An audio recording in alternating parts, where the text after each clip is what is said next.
Hey, good morning, everyone. Genevieve here to talk about our new moon in the sign of Taurus, which actually happens today, later this afternoon. So I apologize. It's not that I forgot that it was coming. It's just with everything on my plate, time got ahead of me a little bit or away from me a little bit, and it came up on so quick. So didn't want anybody to think I forgot.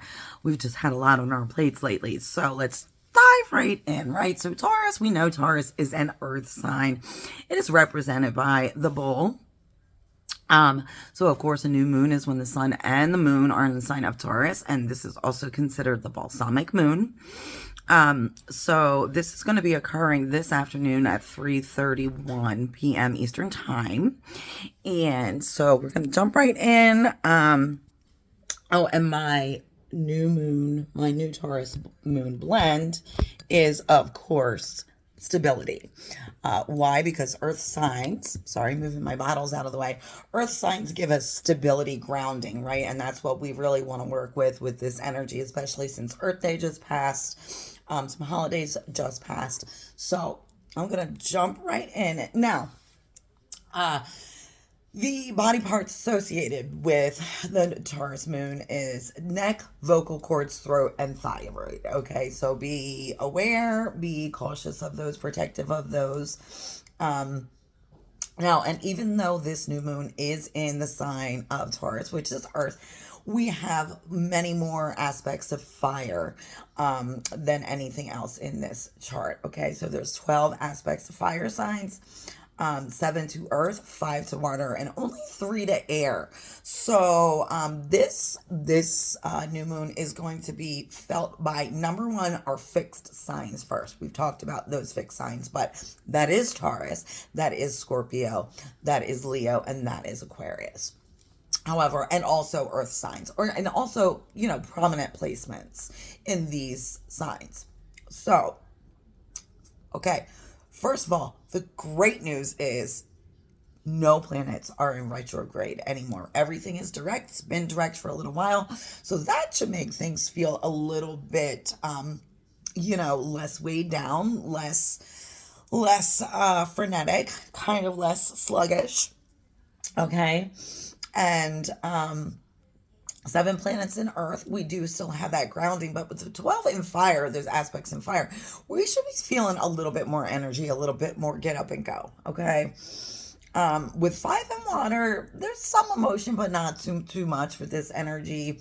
Only 3 in air, so us air signs, or people with prominent air placements might feel just a bit stifled. But I'm going to tell you how to work with this energy, because that's why I do these videos, right?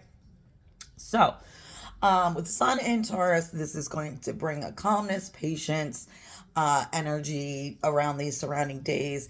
Time to take in the beauty and surroundings of nature. Gonna also kind of give a little bit of an introverted feel to a lot of us at this time.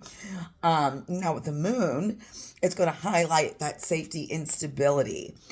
There's a lot of practicality, but also a little bit of difficulty accepting change. So you need to learn how to accept change to find that inner peace and balance. And get your self-respect, get your respect from yourself, from inward, not from the material, not from others around you, not from anything else except for your inner source, okay? Be sure of who you are during this moon phase. So, of course, we have the sun is square Mars. Now, again, I've downloaded these charts, the impact chart and the overall chart. So you're going to see there is a grand trine, or yes, a grand trine in this chart, but this is a water trine. So emotion, some challenges surrounding that. So with sun square Mars, and Mars is in Leo, this is going to give us strength and stamina to get things done over the course of these few days. But it's also going to lead to impulsive and risk-taking behavior and a little bit of selfishness. So be on guard for that. Reflect, center yourself, and try to recognize when you're being that way. We also have a square with Pluto, which is going to lend to the stubbornness of the fixed sign Taurus energy. Also can bring profound change, though. Watch out, though. We are able to manipulate others, especially these earth signs and fixed signs, through manipulation. So be on guard against that kind of energy if that's coming from you. Recognize it when it's coming from somebody else. Recognize when someone is trying to manipulate you, okay? Now, again, we talked about the moon also being in Taurus. This is the safety, instability, and practicality. You need to be able to go with the flow a little bit. It's really hard for this fixed sign energy.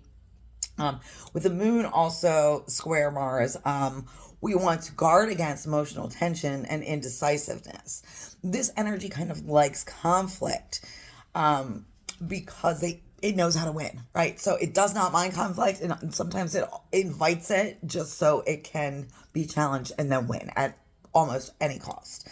There is an adventurous energy to this, though. Little restlessness, can't sit still, can't settle down. So again, you want to try to find your center, ground yourself a little bit with that. With the moon square Pluto, this also is going to lend to those complicated relationships, but also an interest in psychology, the occult, and alternate movements, lifestyles, medicines, things like that.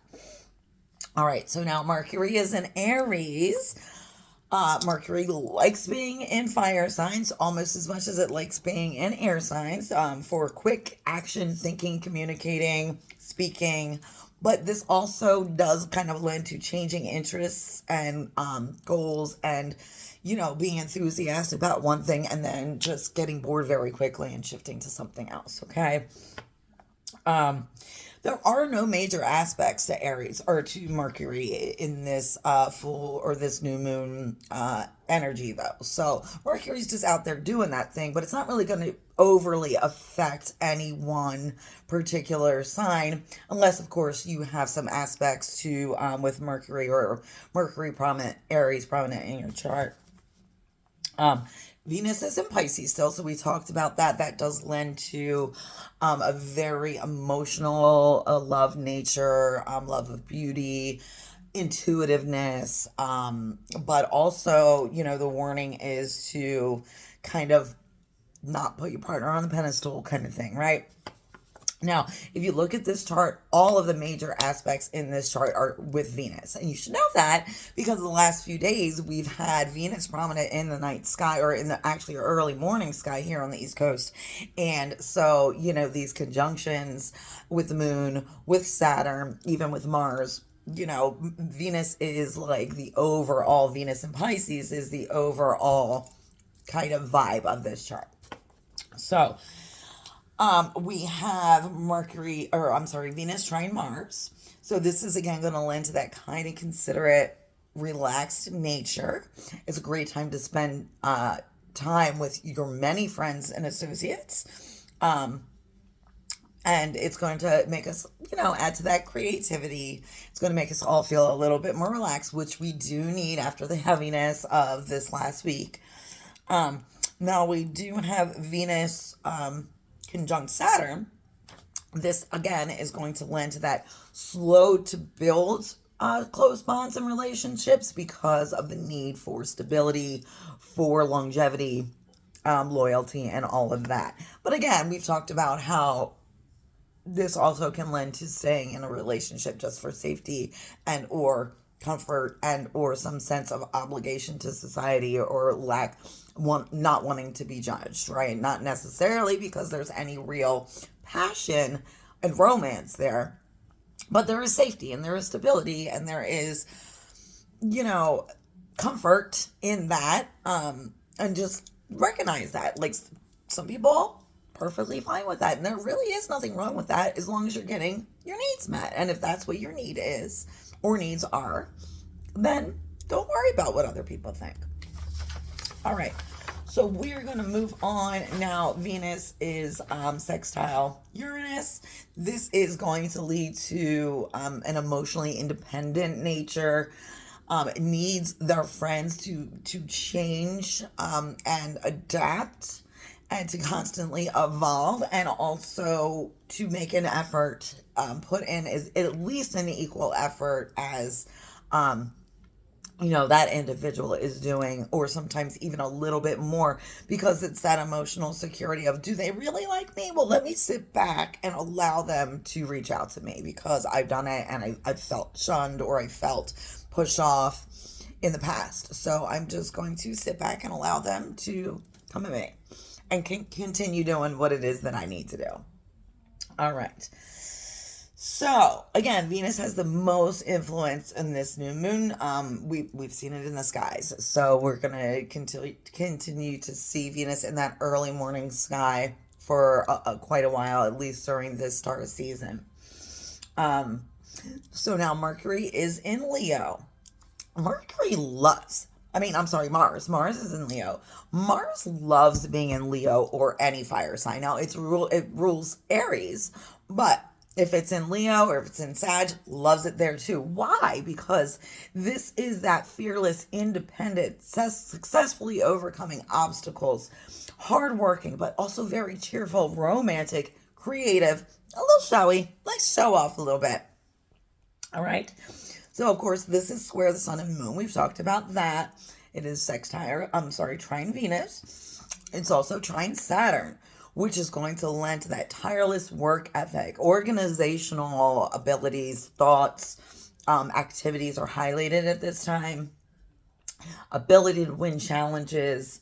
But also this kind of lends to a more conservative, cautious nature of not liking to take risks, only wants to take a chance if they know something's a sure thing.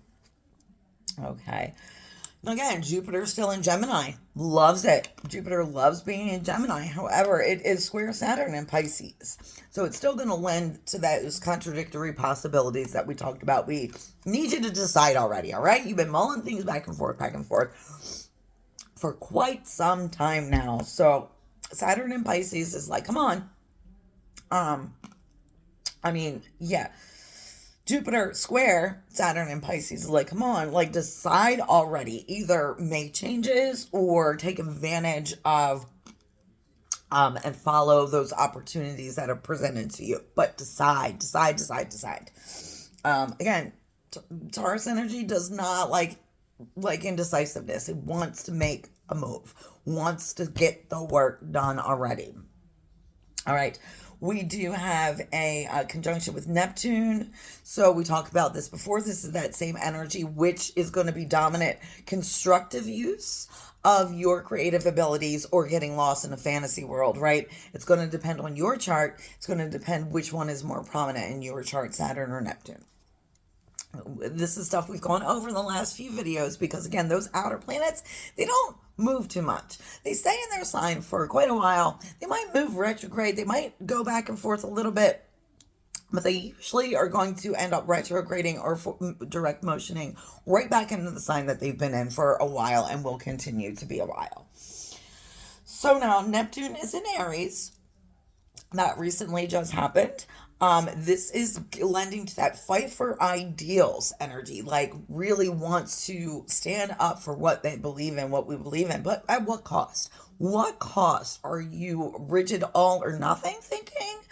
Or are you okay to like recognize, are you costing your own morals, values, and principles by just wanting to fight and win?